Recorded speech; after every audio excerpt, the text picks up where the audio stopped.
یہی جمعہ ہے جس کے اوقات میں ایک گھڑی ایسی ہے، حدیث میں آتا ہے، مفہوم ہے، جو دعا مانگو اسی وقت قبول ہے۔ بعض کہتے ہیں وہ فجر کے بعد ہے، بعض کہتے ہیں جب امام دو خطبوں کے درمیان، غور سے سمجھیے گا، امام جو خطبوں کے درمیان جو بیٹھتا ہے، وقف کرتا ہے، ہاتھ اٹھائے بغیر اس میں جو دعا مانگے قبول ہوتی ہے۔ اور بعض کہتے ہیں جمعے کے دن عصر کے بعد جو گھڑی ہے اس میں ہے۔ اور بعض محدثین کا یہ تجربہ ہے، محدثین کا، بعض کہتے سے مراد محدثین کے تجربات، اولیاء صالحین کے تجربات، اسلاف اکابرین کے تجربات، اور بعض حضرات کے تجربات یہ ہیں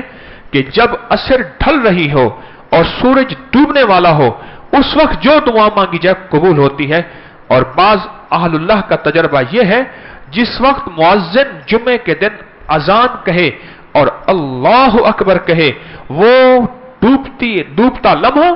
اور داخل ہوتی رات کا وقت ہے، دن ڈوب گیا اور رات داخل ہو گئی، وہ وقت ہے، وہ وقت ہے۔ وعبقری حسان